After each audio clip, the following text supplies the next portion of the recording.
I left Sacramento the week after I had a panic attack in the Target break room and walked out halfway through my shift. Just stood up from the metal folding chair where I'd been eating string cheese and left my vest on the hook. Didn't clock out. Didn't tell anyone. The break room had fluorescent lights that buzzed in this specific way that made my teeth hurt. I'd been staring at a poster about workplace safety, something about lifting with your knees, and my chest got tight. Really tight. The kind where you can't tell if you're breathing wrong or if breathing just stopped working the way it's supposed to. My hands went numb and I thought maybe I was dying, which sounds dramatic, but that's what it felt like. Everything got far away and too close at the same time. I walked out through the back hallway past the stockroom and pushed through the employee exit into the parking lot. It was a Tuesday, 4 in the afternoon. The air outside was warm and flat and smelled like asphalt. I sat in my car for maybe 20 minutes trying to make my lungs work right again, and then I drove to my apartment and didn't go back. Jasmine called me that night, my supervisor. She left a voicemail asking if I was okay and if I was coming in for my next shift. Professional voice, but a little annoyed. I didn't pick up. She called again the next day. Twice. Then she texted, "Marshall, I need you to respond. Let me know your status." I read it and put my phone face down on the kitchen counter. She kept trying for 3 days. The messages got shorter and more clipped. By the end of the week, she just sent, "Your last check will be mailed. Return your badge if you still have it." I still had it. It was in my jacket pocket. I never sent it back. Michelle started texting around the same time. My sister. She's 3 years older and she's always kept tabs on me, which I get, but sometimes it's too much. "Hey, haven't heard from you in a bit. Everything good?" Then, "Marshall, seriously, just let me know you're alive, LOL." Then, "Okay, this isn't funny anymore. Call me." I didn't call her. I didn't know what I'd say. She'd ask what happened and I'd have to explain the panic attack and walking out, and then she'd want to fix it. She's like that. She'd tell me to go back and apologize or find another job right away or come stay with her in Portland until I figured things out. I didn't want to do any of that. I just wanted to stop feeling like my skin didn't fit right. So, I ghosted her. That's the word for it. I felt bad about it, but not bad enough to answer. I spent most of that week in my apartment, eating freezer burritos and avoiding my phone. Rent was paid through the end of the month, and I had maybe $800 in my account. I knew I needed a plan, but every time I tried to think about what came next, my brain went static. On day 6, I walked to a coffee shop 2 blocks over because I needed to get out, and my apartment didn't have internet. The coffee shop was called Brew Haven, and it was the kind of place with chalkboard menus and succulents on every table. I ordered a drip coffee and sat in the corner with a laptop I'd borrowed from a guy I used to work with at a warehouse job. He didn't know I'd borrowed it. I'd grab it from his place when he wasn't home and planned to return it the same way. Probably not great, but I needed it more than he did right then. I opened Craigslist. I wasn't sure what I was looking for exactly. Just something different. Something that wasn't retail or warehouses or anywhere with a lot of people.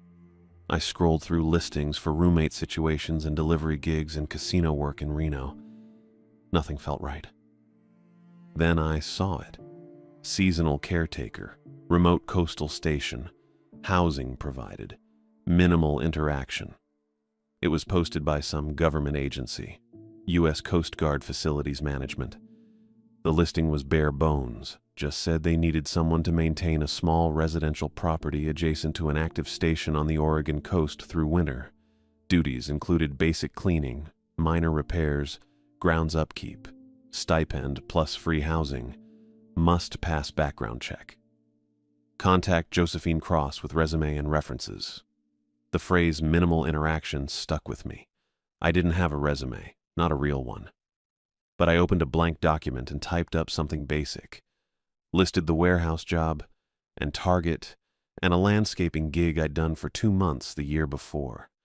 Made it sound more impressive than it was. For references, I put down the warehouse supervisor and a guy named Tom, who I was pretty sure would say I was fine if anyone called. I sent the email before I could overthink it. Didn't expect to hear back. But Josephine Cross replied 6 hours later. Marshall, thank you for your interest. The position is still available. We can offer a 6-month contract beginning November 15th, stipend of $1,000 per month plus housing and utilities. Duties are straightforward. Attached is the full listing and contract draft. Please confirm your availability and provide a phone number for a brief preliminary call. Best, Josephine Cross, Administrative Assistant, District 13 Facilities. I read it 3 times. $1,000 a month wasn't much, but if housing was covered, I could make it work. And 6 months sounded manageable, finite. I could do anything for 6 months. I replied with my number and said I was available. She called the next morning. Her voice was calm and efficient. She asked if I had experience with basic maintenance and if I was comfortable working independently in a rural location. I said yes to both, which wasn't totally true but wasn't totally a lie either. She said the background check would take a week and she'd send the contract once it cleared. It cleared. The contract showed up in my email on November 8th. I signed it digitally and sent it back. Josephine replied with directions and a start date. November 15th, 10 days away. The station was at Hesed Head, just outside Florence, Oregon, about 5 hours north along the coast. I gave notice on my apartment, packed my stuff into 2 duffel bags, and left Sacramento on the 14th. Didn't say goodbye to anyone. I got to Hesed Head late afternoon on the 15th. The drive up Highway 101 had been gray and wet, the ocean appearing and disappearing behind hills and pine trees. The directions Josephine sent were specific. I turned off the highway onto a narrow access road that climbed through dense forest, then opened up to a stretch of clifftop clearing. The station sat near the edge, a cluster of white buildings with red roofs, clean and official looking. I could see a tall tower and some kind of equipment array. The main gate was open, but there was a small guardhouse that looked empty. I kept driving. The Caretaker duplex was further down the access road, closer to the cliff edge. It was a 2-story building, older than the main station but maintained. White paint, dark green shutters. It faced the ocean directly. Past it, I could see another structure, smaller, set back from the cliff. That one had chains across the door and a sign I couldn't read from the car. I parked in the gravel lot next to the duplex, killed the engine. The wind hit me the second I opened the door, cold and damp and carrying the salt smell of the ocean. I could hear gulls and waves crashing somewhere below the cliff, but the sound was muffled by distance and wind. And then I heard the foghorn, deep and low. It thumped through the air, vibrating in my chest. Lasted maybe 3 seconds, then cut off. I stood there waiting to see if it'd go again. It didn't. The duplex had 2 front doors side by side. Josephine's email said the left unit was mine. The right one was storage, locked off season. I grabbed my duffel bags from the trunk and the 2 bags of groceries I'd picked up in Florence. Walked up the short path to the left door. There was a lockbox mounted next to the frame. Josephine had sent the code. 3729. I punched it in, and the box clicked open. Inside was a single key on a plain metal ring. The door unlocked easy. Inside it smelled like dust and wood cleaner. The front room was small, a couch, a chair, a wood stove in the corner. The walls were plain white, scuffed in places. There was a kitchenette to the right, 2-burner stove, mini fridge, sink. A hallway led to the back where I figured the bedroom and bathroom were. It was cold. Not freezing, but enough that I could see my breath a little. I set the groceries on the counter and dropped my bags by the couch. Walked to the window. The ocean stretched out, flat and gray, under a sky that was the same color. No horizon line, just gray blending into gray. The cliff dropped off maybe 30 yards from the building. I couldn't see the bottom from where I stood. To the left, I could make out the other building, the one with the chains. I could read the sign now. Hecata Head Lighthouse Museum, closed for season. Made sense. Off-season on the coast. No tourists. The foghorn sounded again, same low thump. I felt it in the floorboards. I checked my watch. 3:47. The place wasn't truly empty, that was obvious. The station was active, the foghorn running. But it felt empty. That was close enough. I unpacked the groceries first. Canned soup, bread, peanut butter, coffee, pasta, a box of granola bars. Put it all away in the cupboard and fridge. Then I unpacked my duffel bags. Clothes in the bedroom dresser. Toiletries in the bathroom. Laptop and charger on the small desk in the corner of the front room. The bedroom had a twin bed with plain sheets and a wool blanket. One window facing the ocean. The bathroom had a shower with decent pressure and a mirror that was clean but spotty around the edges. It was basic. It was fine. I made coffee on the 2-burner stove using a dented pot I found in the cupboard. No coffee maker, but I could make it work. While the water heated, I looked around for anything that needed immediate attention. The wood stove had kindling and logs stacked beside it. I'd need to figure out how to work that. The floors were clean, but the baseboards had dust. The windows were streaked with salt spray on the outside. Simple stuff. Tasks I could control. The coffee finished. I poured it into a chipped mug and sat on the couch. My phone was in my pocket, but I didn't take it out. No missed calls. I'd turned off notifications 2 days ago. The rain started while I sat there. Light at first, then heavier. It streaked down the windows and made everything outside blur together. The foghorn thumped again. I finished the coffee and got up. I needed to keep moving. That was the trick. Don't sit too long. Don't let the static creep back in. I found cleaning supplies under the sink. A sponge, some kind of all-purpose spray, a rag. I wiped down the kitchen counter and the stovetop, scrubbed the sink, swept the floor with a broom that was leaning in the corner. The motions were automatic. I didn't have to think about them. After that, I worked on the wood stove. There were instructions printed on a laminated card stuck to the wall next to it. I followed them step by step. Crumpled newspaper, kindling, 2 logs. Lit it with matches from a box on the mantel. The fire caught on the second try. The warmth spread slowly. I stood there watching the flames for a while, then went back to the kitchen and made pasta. Boiled it in the same pot I'd used for coffee. Drained it in the sink.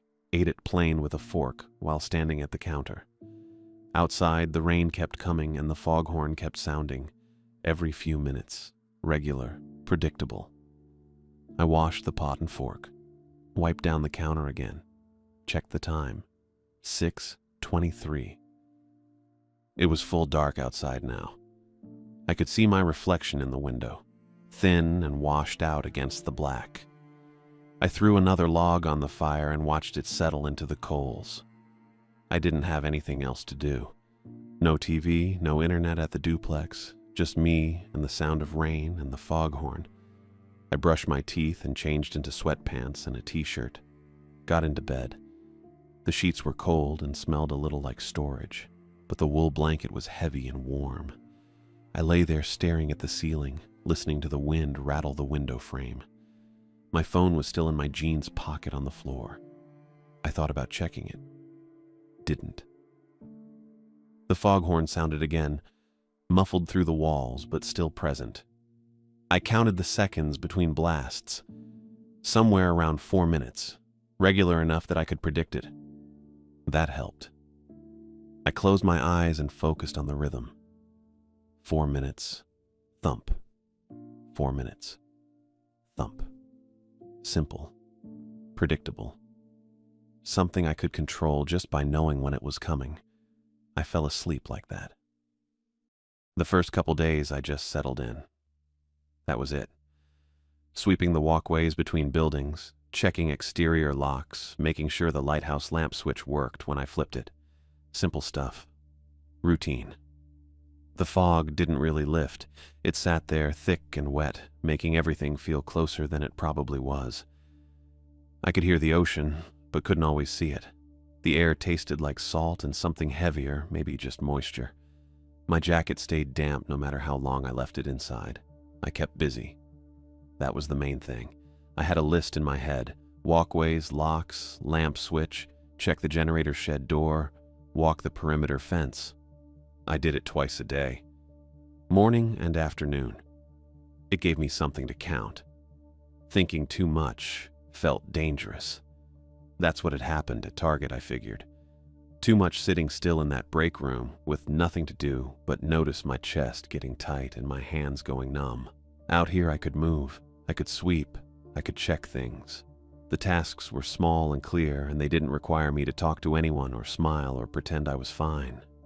On the third day, maybe 4 in the afternoon, I heard a truck coming up the access road. I was outside the main station building with a broom, clearing leaves and pine needles off the front walkway.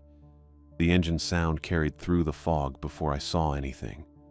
Then a white government truck with a Coast Guard emblem on the door pulled into the gravel lot and parked near the tower. A guy got out, older than me, maybe mid-40s, solid build, close-cropped hair going gray at the sides. He wore a Coast Guard utility uniform under a weathered jacket that looked like it had seen a lot of seasons out here. "Marshal Diaz?" he said. "Yeah." "Carson Anderson, station chief." He didn't offer his hand, just nodded toward the buildings. "I'll walk you through the layout. Won't take long." I leaned the broom against the wall and followed him. Anderson moved fast. He didn't waste time on small talk or explanations that weren't directly necessary. We went through the main station first. He pointed out the communications room, the equipment storage, the backup generator, and a separate shed around the side. Everything was locked. He had keys on a ring clipped to his belt, but he didn't open anything, just gestured and kept walking. "You don't need access to these," he said. "Your job's exterior maintenance and the lighthouse lamp. That's it." "Got it." We crossed the gravel lot toward the Lighthouse Museum building, the one with the chains on the door. Anderson didn't slow down when we passed it. "Museum's closed for the season," he said. "Don't go in there." "Okay." He led me to a smaller shed near the cliff edge, maybe 10 feet by 10 feet, with a metal door and no windows. A faded sign on the side said, "Radar equipment, authorized personnel only." Anderson stopped in front of the door but didn't touch it. He looked at the latch for a second, then kept talking. "This stays locked," he said. "You don't have a key and you don't need one. Don't try to open it." I was looking at the latch too. There were fresh gouges in the metal around the lock mechanism. Deep scratches, bright and raw where the paint had been scraped away. It looked like someone had gone at it with a pry bar or a screwdriver. Maybe both. The damage was new. No rust, no weathering. I waited for Anderson to say something about it. He was staring right at it. He didn't. He just turned and kept walking back toward the main building. I followed, but I kept glancing back at the shed. The gouges bothered me, not a lot, but enough. Someone had tried to force that door open, and recently. And Anderson had seen it and said nothing. We circled back to the tower, and Anderson stopped by his truck. He reached into the cab and pulled out a thin binder, maybe 20 pages, with a blue cover and laminated sheets inside. "This is your operations manual," he said, handing it to me. "Read it tonight. Follow it exactly." I took the binder. It was lighter than I expected. "The station only functions if the rules are followed," Anderson said. His voice didn't change, but something in the way he said it made me look up. "You do your job, follow the manual, don't deviate. Understood?" "Yeah." "You have a problem. You call the number on the inside cover. Don't try to fix anything yourself that isn't in your task list." "Okay." He opened the truck door, then paused and looked back at me. "Stay out of the buildings you don't have keys for," he said. "And don't go down to the beach after dark." I nodded. He got in the truck and started the engine. I stood there holding the binder while he backed up, turned around, and drove down the access road faster than seemed necessary. The taillights disappeared into the fog before I even heard the engine fade. That was it. He was gone. I walked back to the duplex with the binder under my arm. The wind was picking up, and the sky was getting darker, that early winter sunset that happens around 5. The foghorn sounded, and I checked my watch. 5:12.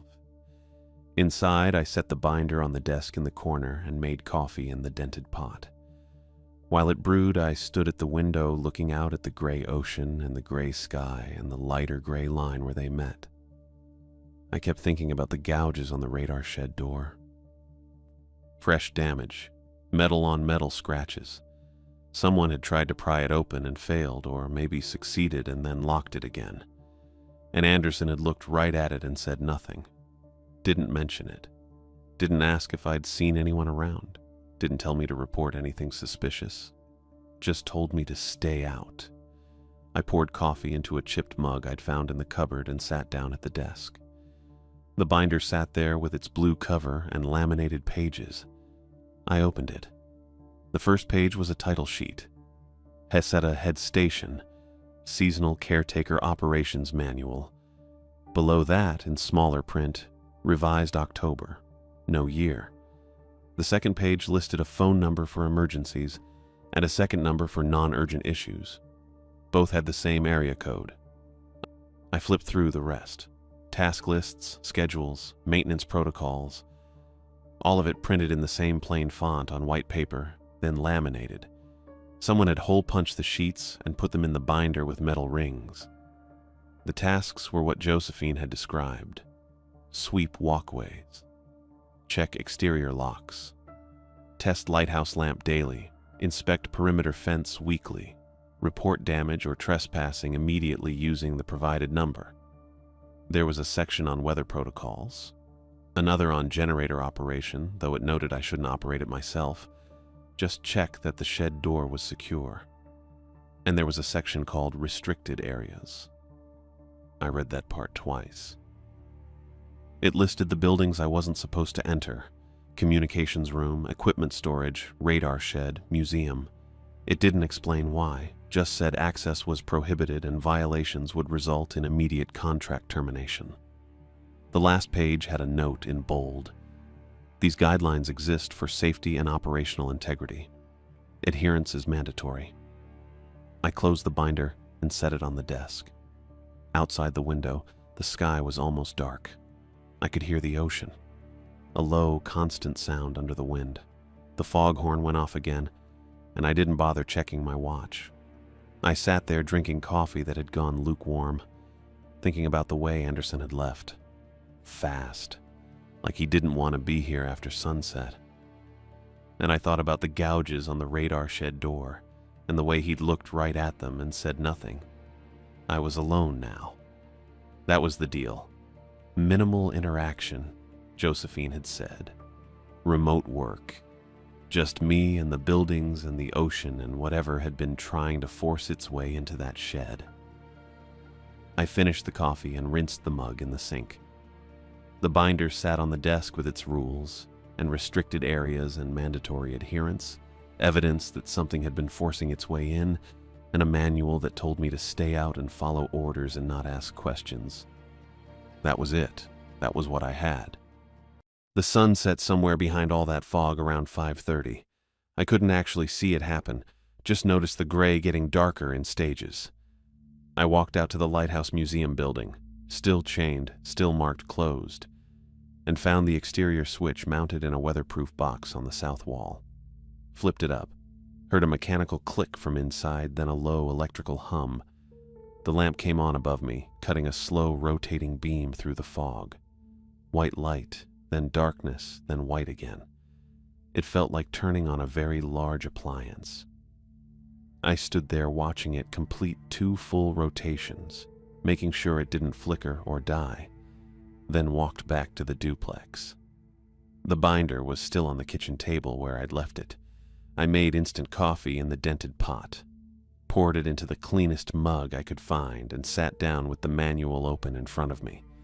I'd read the basics earlier: task lists, restricted areas, the bolded section about mandatory adherence. Now I went through it page by page, actually paying attention. The rules were weird, Not weird in a safety protocol way.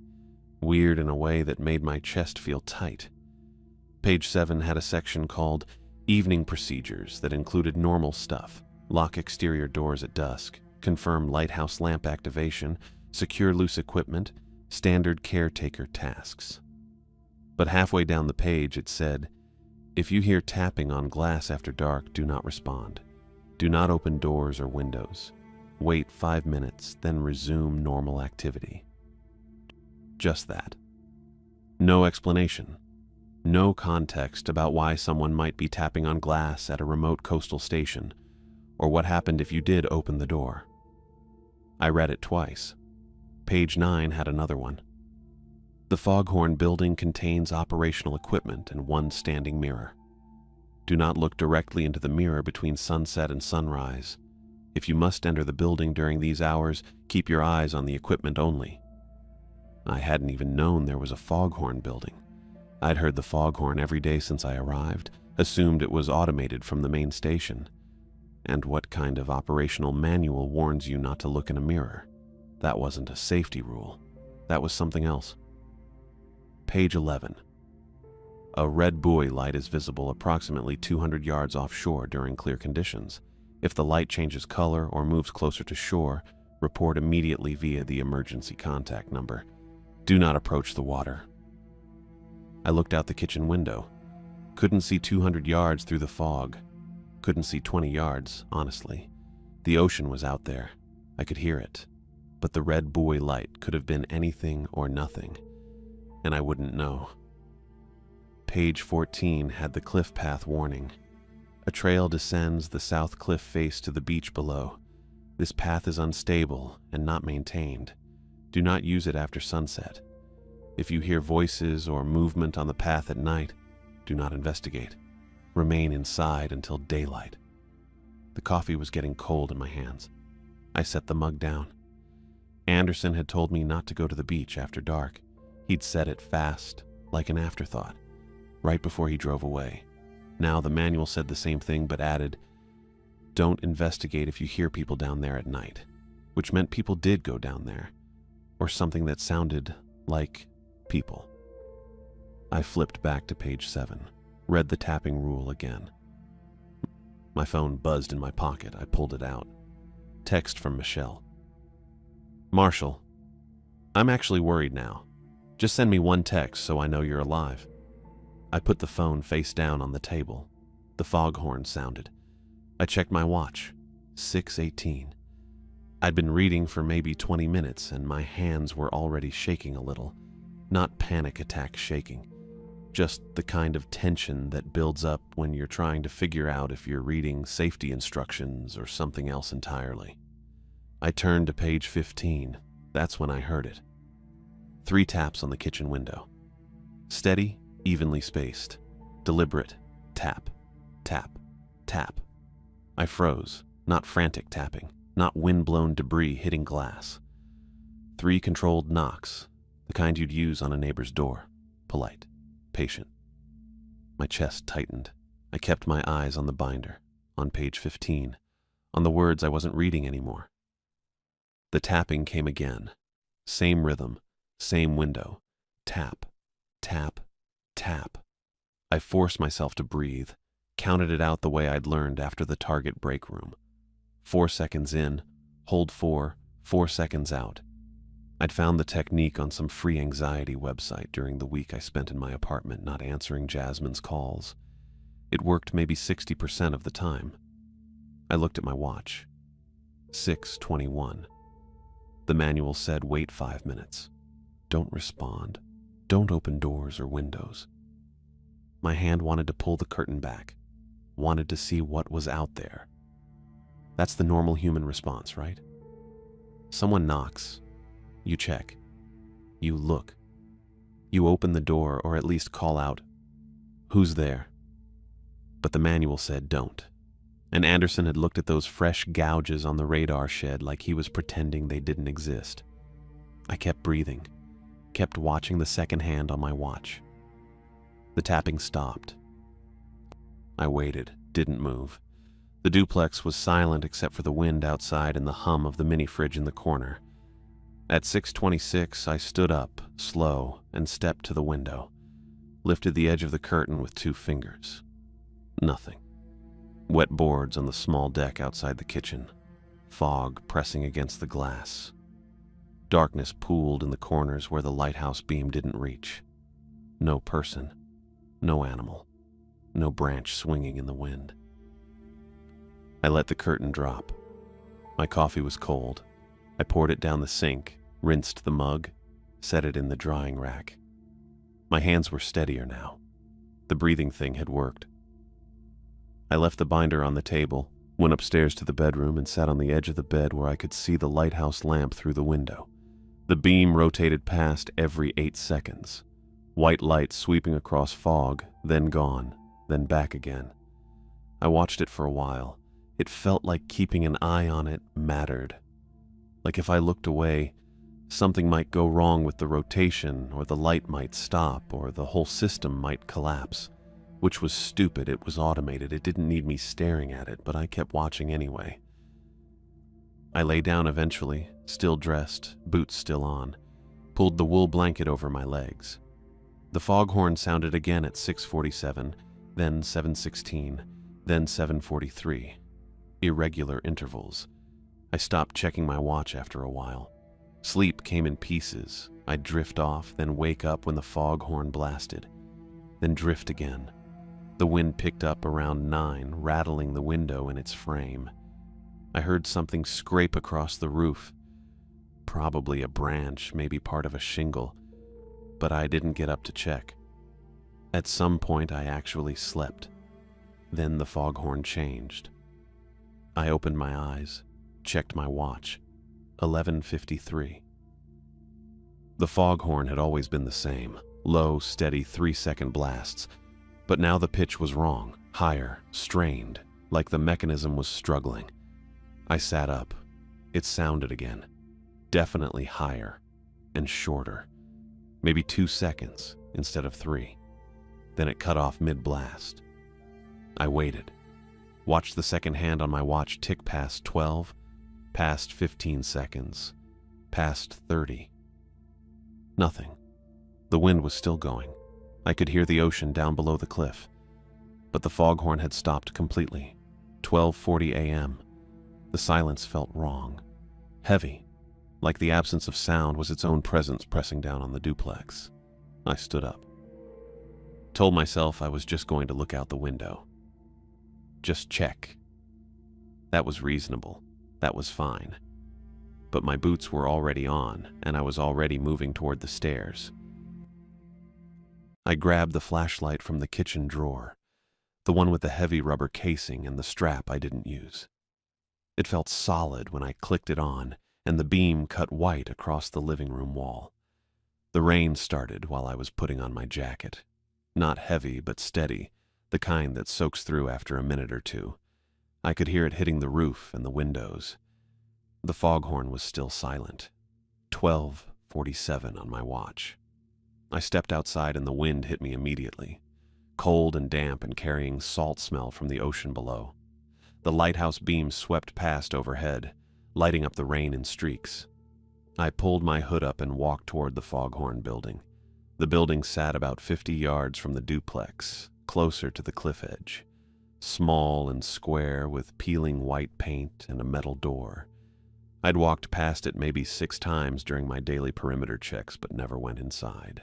Didn't have a reason to. The manual said the foghorn was automated and I wasn't supposed to touch operational equipment. The door had a keypad lock, 4 digits. I tried 3729, same code as the duplex lockbox. The light blinked red. I tried it again slower. Still red. I stood there in the rain for probably 15 seconds just staring at the keypad. My phone was back in the duplex. Dead battery. I could go back, plug it in, wait 20 minutes for enough charge to call the emergency number. But that felt stupid. The foghorn wasn't an emergency. It was just broken. I tried 0000, red light.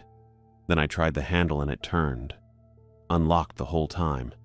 Inside smelled like machine oil and damp concrete. The flashlight beam showed a narrow room with gray walls and a metal shelving unit holding coiled cables and plastic bins. The foghorn mechanism took up most of the back wall, a big, cylindrical unit with vents and warning labels. I didn't know how it worked and didn't want to mess with it. The breaker panel was on the left wall, gray metal box with a hinged door. I opened it and saw 2 rows of switches, all labeled in faded marker. Most were in the up position. One near the bottom right was flipped down. It said Foghorn Primary in letters so worn I had to angle the flashlight to read them. I flipped it back up. The panel hummed. Then the foghorn mechanism kicked on with a mechanical groan that made me step back. 3 seconds later, the horn blasted and I felt it in my ribs and teeth. Same deep sound as before. Same 3-second duration. That was it. Problem solved. I closed the breaker panel door and swept the flashlight across the room one more time to make sure I hadn't missed anything. The beam hit something shiny on the right wall and I stopped. It was a metal strip, maybe 8 inches wide and 3 feet tall, bolted directly to the concrete. Polished steel or aluminum, reflecting the flashlight beam in a hard, flat way that hurt to look at. Above it, someone had written "Mirror" in black marker on the wall. I stared at it. Not a real mirror, just a strip of shiny metal. But the manual said there was a standing mirror in the Foghorn building. Said not to look directly into it between sunset and sunrise. This wasn't a standing mirror. This was a piece of metal bolted to a wall. I kept the flashlight on it for a few more seconds. My reflection showed up warped and stretched in the curve of the surface. Just my jacket and the dark shape of my head. Nothing weird. Nothing moving that shouldn't move. I turned away and left the building, pulling the door shut behind me. The foghorn sounded again at 12:51 while I was walking back to the duplex. Regular interval, regular pitch, fixed. Inside, I shook the rain off my jacket and hung it on the hook by the door. My boots left wet prints on the floor. I didn't care. The foghorn was working again and I could go back to bed and stop thinking about breaker panels and metal strips with "Mirror" written above them. I sat down on the couch, pulled the blanket over my legs. The lighthouse beam rotated past the window every 8 seconds and I watched it twice, then closed my eyes. Then I remembered the red buoy light. 12:59 a.m. on my watch. The manual said to check if the light changed color or moved closer to shore. Said to report it immediately if it did. I hadn't checked, hadn't even thought about it. I'd been dealing with the foghorn, and now I was sitting on the couch with my eyes closed, like the day was over. My phone was still dead on the kitchen table. Probably had another 10 minutes before it charged enough to turn on. I could wait, go to sleep, check the buoy in the morning during my perimeter walk. But the manual said immediately. I stood up and went to the kitchen. The phone screen was still black when I pressed the button. I set it back down. The buoy light was in the manual's supply list. Emergency signaling equipment stored in the front closet next to the door. I opened the closet and found it on the top shelf, behind a coil of rope and a plastic bin of batteries. Heavy rectangular case with a handle and a cracked Coast Guard decal on the side. I carried it to the porch and set it down on the wet boards. The case had a latch that popped open when I pressed it. Inside was a battery-powered lamp unit with a red lens and a metal stand that folded out. I pulled it out, extended the stand, and flicked the switch on the side. The light came on. Dull red circle that barely reached the porch railing. Not bright. Just enough to see by if you were standing close. I looked out toward the ocean. The fog was still thick, but the rain had slowed to a drizzle. The lighthouse beam swept past and lit up the cliff edge and the path that led down to the beach. For a second, I could see the museum gate and the trees beyond it. Empty. Just wet grass and gravel and the dark shape of the chained building. Then the beam moved on, and everything went dark again, except for the red glow from the buoy light at my feet. I waited, counted to 10. The beam came back around. This time I saw the figure, near the museum gate, maybe 30 yards away. standing completely still, facing the ocean. Tall and narrow with a dark coat or jacket. No umbrella, no flashlight, just standing there in the rain. The lighthouse beam moved past and the figure disappeared into shadow. I didn't move, didn't breathe. The red light from the buoy threw a circle on the boards in front of me, and I stared at where the figure had been, waiting for the beam to come back. 8 seconds. The lighthouse rotated slow and steady. The foghorn sounded at 1:03, and I flinched but kept my eyes on the gate. The beam swept back around. The figure was still there, hadn't moved, still facing the ocean with that same rigid posture. But the head was different now, turned slightly, not toward the ocean anymore, toward the porch, toward the red light. The beam moved on and I lost sight of it again. My hands were shaking. I realized I'd left the flashlight inside on the kitchen counter. Went back in to get it without thinking, just moving on autopilot. Grabbed it and came back out to the porch. The red buoy light was still throwing its dull circle on the boards. The figure was still out there somewhere in the dark. The manual said to stay inside if I heard voices or movement at night. Said not to investigate. Said to wait until daylight. But this wasn't voices.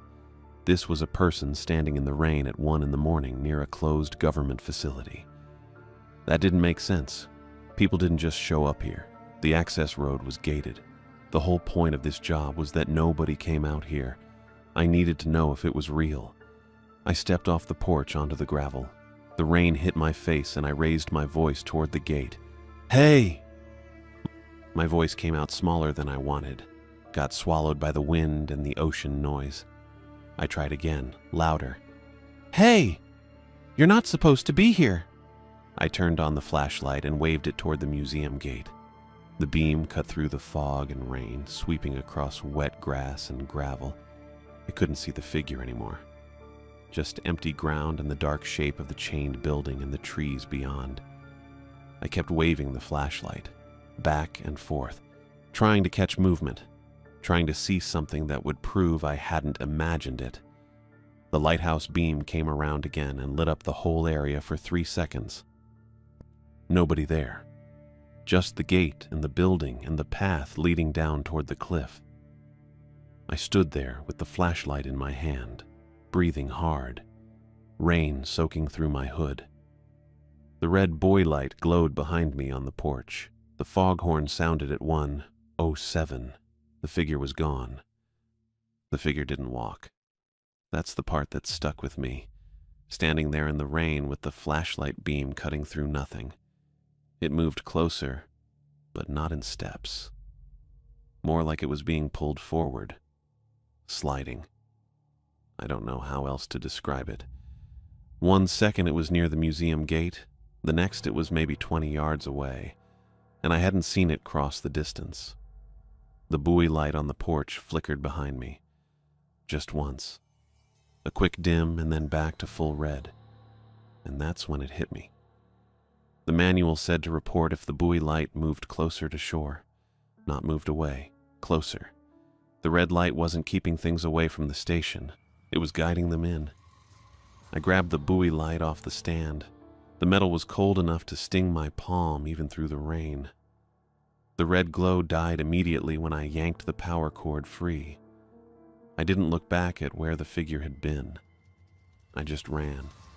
Boots slipping on wet gravel, the buoy light case banging against my leg, flashlight beam jumping everywhere. I made it up the porch steps and through the duplex door in maybe 4 seconds, slammed it behind me, twisted the deadbolt, put my back against the wood and tried to breathe. The foghorn sounded at 1:11, except it didn't sound right. The pitch was wrong again, deeper, strained, that same struggling tone from earlier when it cut out, like the mechanism was working too hard or something was jamming it. The blast lasted maybe 2 seconds instead of 3 and ended with a grinding noise I felt more than heard. I set the buoy light on the floor by my feet. Water dripped off my jacket onto the boards. My hands were shaking. I told myself it was just cold and adrenaline, which was probably true but didn't make them stop. The hallway stretched in front of me, dark except for the faint glow from the kitchen where I'd left one light on. And through the kitchen window I could see the Foghorn building outside, maybe 50 yards away. The door was still open. I'd left it open when I ran out to check the buoy light.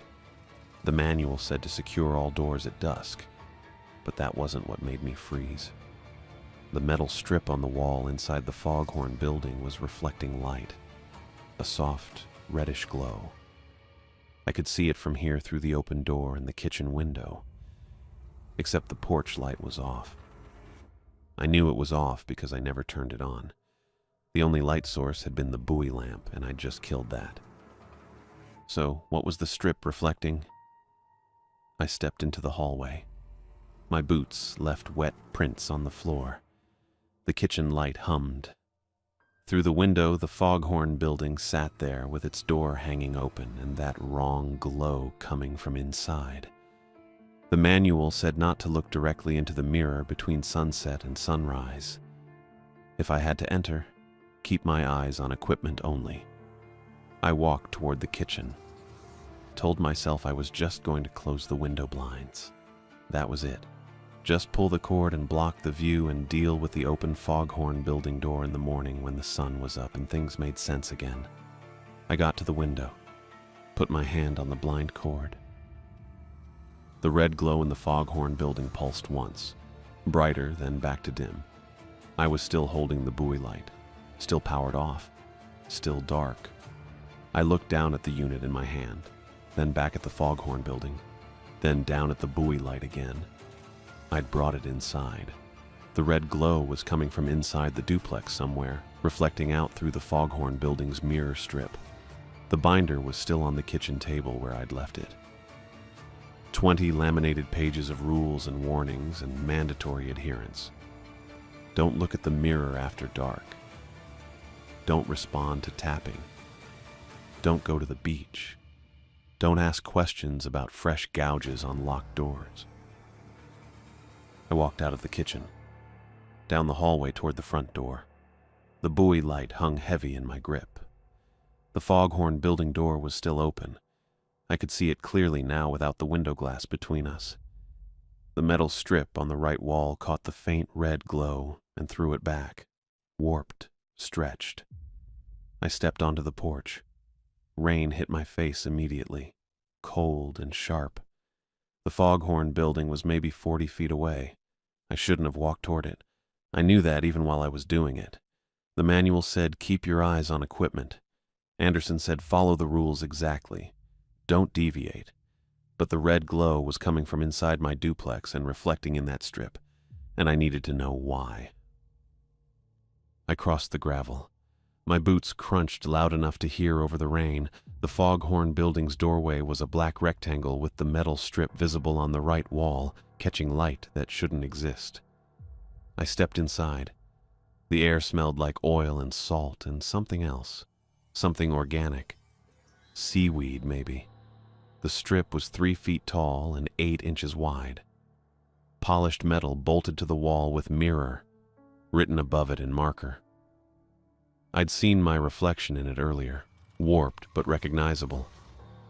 I looked at it now.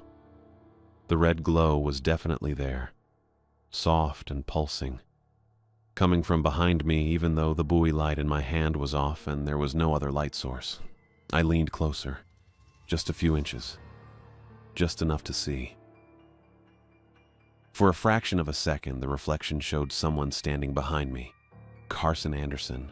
Close-cropped hair, weathered jacket, brown eyes, smiling. Not a friendly smile, not a professional smile. Something else. Something that made my stomach drop. I spun around, fast enough that my shoulder hit the doorframe. The room was empty, just me and the shelves and the Foghorn mechanism humming against the back wall. Nobody behind me, nobody in the doorway. Nobody anywhere. I turned back to the strip. The reflection had changed. It wasn't showing the Foghorn building anymore. It was showing a hallway. Long and narrow with the same gray walls as this building, but stretching back further than the room's actual dimensions allowed. And at the end of that hallway was the red glow, brighter now, pulsing in rhythm with something I couldn't hear. The buoy light was in my hand, powered off. But in the reflection it was on, sitting on the floor of that impossible hallway, throwing red light up the walls. I'd brought it inside.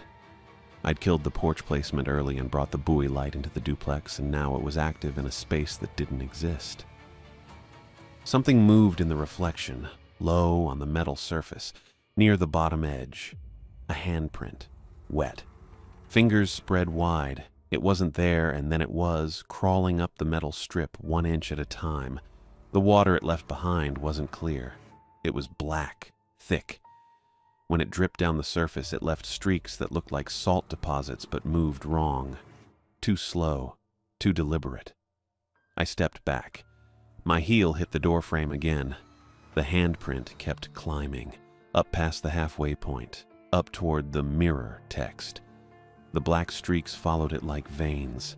I thought about the gouges on the radar shed door, fresh and deep, bright metal showing through where paint had been scraped away. Anderson had looked right at them, stood there for 3 full seconds staring at the damage and said nothing, like acknowledging it would make it real. The manual had rules for everything. Times to lock doors, times to avoid mirrors, times to stay away from the beach.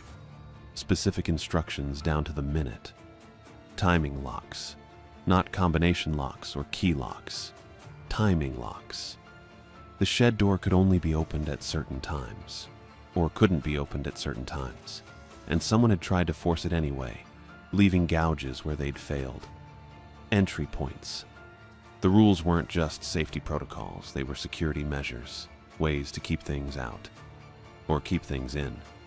I'd ended the buoy light placement early, brought it inside when it was supposed to stay on the porch until a specific time, broken the sequence.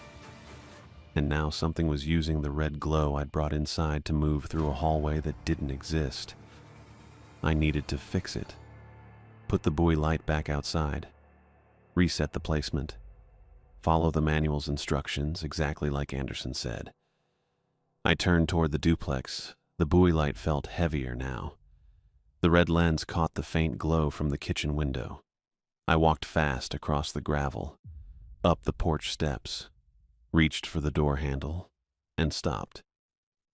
The cliff path was crowded, maybe 15 figures standing in the rain, all wearing dark coats or rain gear, all facing the duplex, facing me. They were maybe 10 yards away, close enough that the lighthouse beam's next rotation would light them clearly. I could see their outlines, their shapes, the way they stood perfectly still despite the wind. The lighthouse beam swept past. Their faces were smooth, not masked, not hidden, just smooth, like skin pulled tight over nothing. No eyes, no mouths, no features at all. Just blank surfaces where faces should be. The beam passed and they disappeared into shadow. I grabbed the door handle and yanked it open, stumbled inside, slammed the door hard enough that the frame shook, twisted the deadbolt, stepped back. The tapping started immediately. 3 knocks, steady and evenly spaced, but not on the window this time. On the roof, directly above my head. 3 more taps, moving, scraping across shingles toward the back of the duplex, toward the chimney. I stood in the hallway with the buoy light in my hand and the deadbolt locked and the tapping moving across the roof in groups of 3, and I finally understood that the manual's rules weren't suggestions. They were the only things keeping the doors closed. I didn't think. I just moved. The Foghorn building door was still open. I crossed the gravel in maybe 10 steps, went inside, and looked around for anything I could use to block the entrance. The shelving units were bolted to the wall. The Foghorn mechanism was too heavy to shift.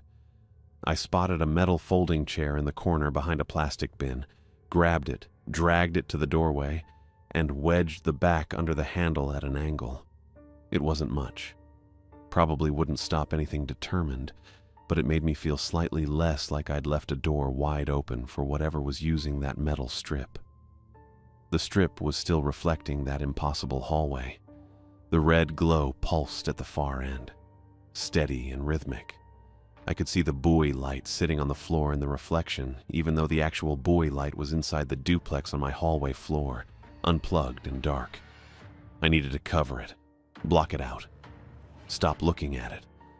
I went back to the duplex, moved fast through the hallway, grabbed a dish towel from the kitchen drawer, white with faded blue stripes, kind of rough, and returned to the Foghorn building. The handprint was still there on the metal strip, black water streaks dripping down in slow motion. I pressed the towel over the entire surface and used the roll of duct tape I'd seen on the shelf to secure the edges. 4 strips across the top, 3 down each side, 2 on the bottom. The reflection disappeared behind cotton fabric. The red glow bled through slightly, a dull wash of color, but I couldn't see the hallway anymore. That helped. A little. I checked my watch. 12:59. The tapping on the roof had stopped. I didn't know when. I'd been too focused on the strip to notice. I stood there, breathing hard, looking at the covered metal, and then I remembered the lighthouse lamp. The manual said to confirm activation every evening, but it didn't say anything about checking the power levels. I figured there had to be a gauge somewhere. The lamp was automated. Automated systems had monitoring equipment. I left the Foghorn building, chair still wedged under the door handle, and walked toward the Lighthouse Museum building. The rain had eased to a drizzle. The beam kept rotating overhead, white light cutting through fog every 8 seconds. I found a metal access panel on the north side of the building, below the lamp housing, with a small window showing a needle gauge inside. I wiped rain off the glass with my sleeve and leaned close. The needle sat just above the red zone, maybe 10% remaining. That didn't make sense. The generator was supposed to run for weeks without refueling. I'd only been here a few days. The manual said the lamp drew minimal power. The system was designed for long-term operation with low maintenance. I stared at the needle, watched it tremble slightly, and understood. Something was drawing power through the mirror. The reflection wasn't passive, it was active. It was using the station's electrical system to stay open, to keep that hallway lit, to let things move through. The gauge dropped another fraction while I stood there, maybe 0.5%. Small enough that I might have imagined it, but I didn't think I did. I checked my watch again. 1:03. The foghorn sounded. Wrong pitch, strained. 2 seconds instead of 3. I went back to the duplex and stood in the hallway staring at the buoy light on the floor. The manual said to set it outside, to activate it, to report if the red light moved closer to shore. I'd brought it inside. I'd unplugged it. I'd broken the sequence. And now the foghorn was failing, the generator was draining, and 15 faceless figures were standing in the rain 10 yards from my front door. I needed to fix it. I needed to put the buoy light back. My hands were shaking again. I used the 4-second breathing thing, in for 4, hold for 4, out for 4, and it didn't help much, but I kept doing it anyway. I bent down, picked up the buoy light with both hands, and carried it to the front door. It was heavier than I remembered. The red lens was cold and slick with condensation. I unlocked the deadbolt, turned the handle, opened the door maybe 6 inches. The shapes were closer now, not 10 yards, maybe 7. Still standing perfectly still in the rain, all facing the duplex, all wearing dark coats or jackets that hung wrong on their frames. The lighthouse beam swept past and I saw their faces again. Smooth blank surfaces with no features, just skin pulled tight over nothing. I kept my eyes on the porch boards. Didn't look up, didn't look at them directly. I stepped outside, set the buoy light down on the same spot where I'd grabbed it earlier, and extended the stand with fingers that barely worked. The metal legs scraped against wet wood. I fumbled with the power cord, found the connection point, plugged it back in. The red light activated. Dull glow spreading across the porch railing and into the rain. I heard wet fabric then, shifting, scraping. The sound of soles dragging across gravel, slow and deliberate, moving closer. I kept my eyes on the boards, on my boots, on the red circle of light around the buoy lamp. The scraping got louder, closer. I could hear breathing now, or something that sounded like breathing but wrong, too wet, too rhythmic, like air moving through a space that wasn't shaped right for it. One of them was maybe 3 feet away. I could see the edge of a dark coat in my peripheral vision, just outside the red glow. I backed toward the door, slow, 1 step, 2 steps. My hand found the door frame. The foghorn sounded again at 1:07. Same strained pitch, same shortened duration. The grinding noise at the end was worse now, metal on metal, something failing inside the mechanism. I stepped inside, pulled the door shut, twisted the deadbolt, and stood there with my back against the wood, breathing too fast. The tapping started again immediately. 3 knocks, steady, evenly spaced, moving across the roof toward the back of the duplex. I went to the kitchen, grabbed the binder off the table, and started flipping through pages. There had to be something, some instruction I'd missed, some procedure for when things went wrong.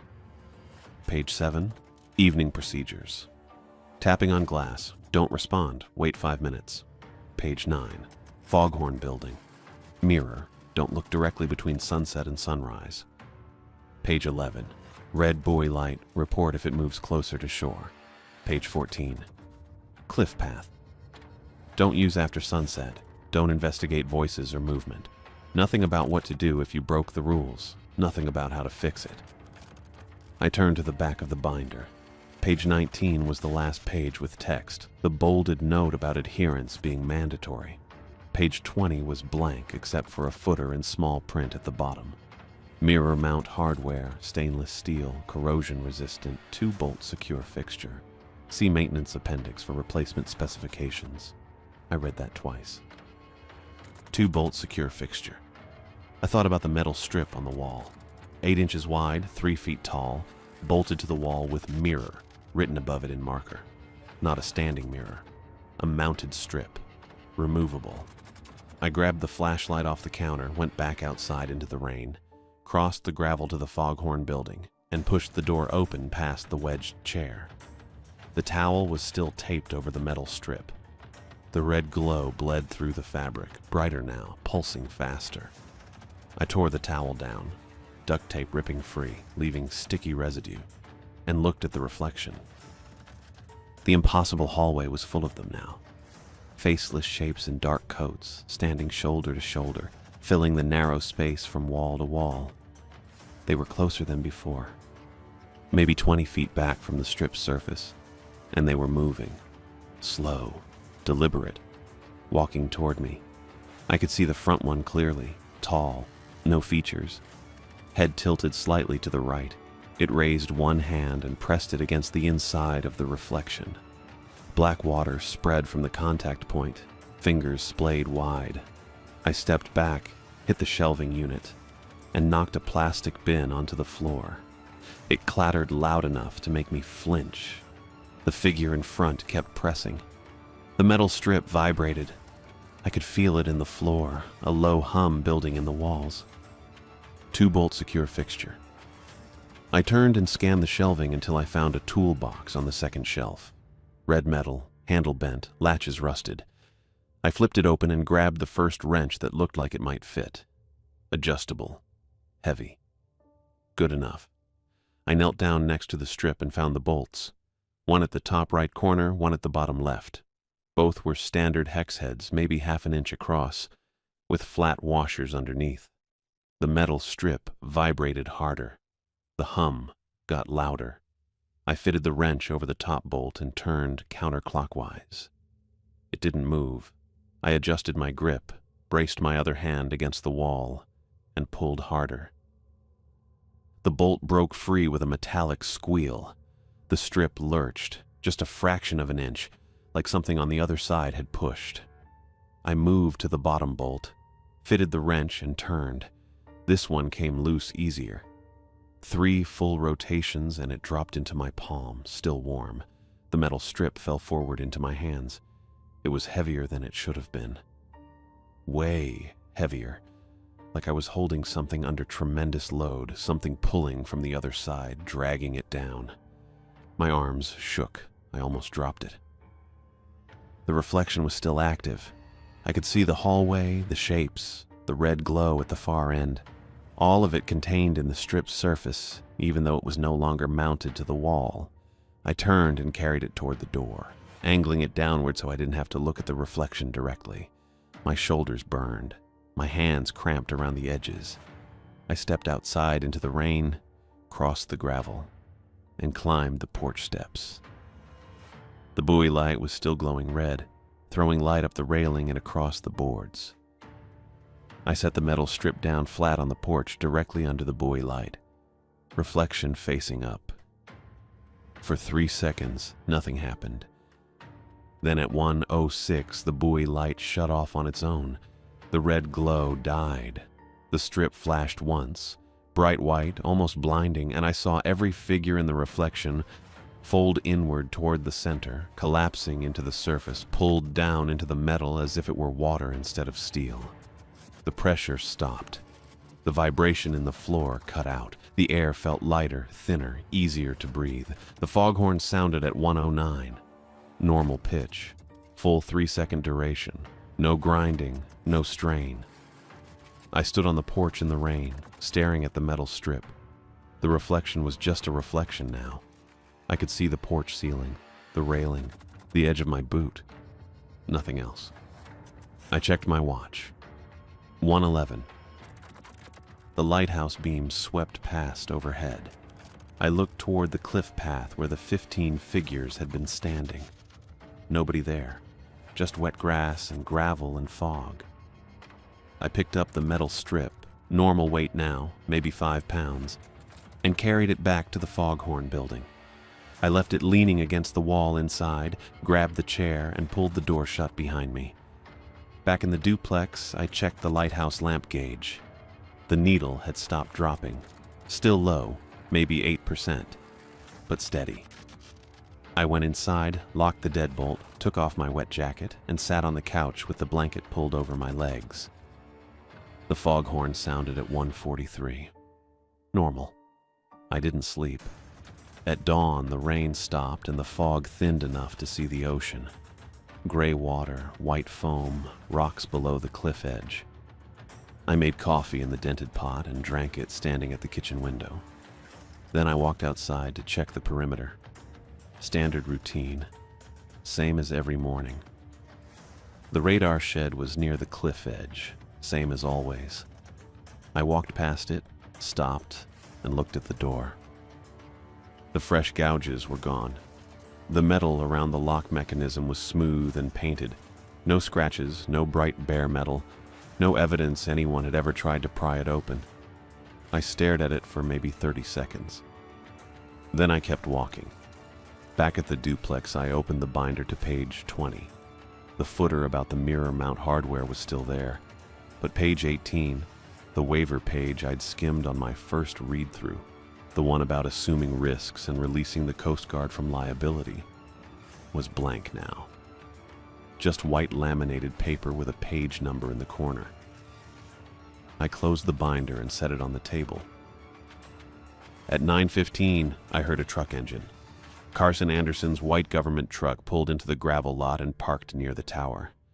2 other people got out with him, a woman and a younger guy, both wearing Coast Guard uniforms under rain gear. I met them outside the duplex. Didn't say anything, just stood there. Anderson looked at me, then passed me toward the porch.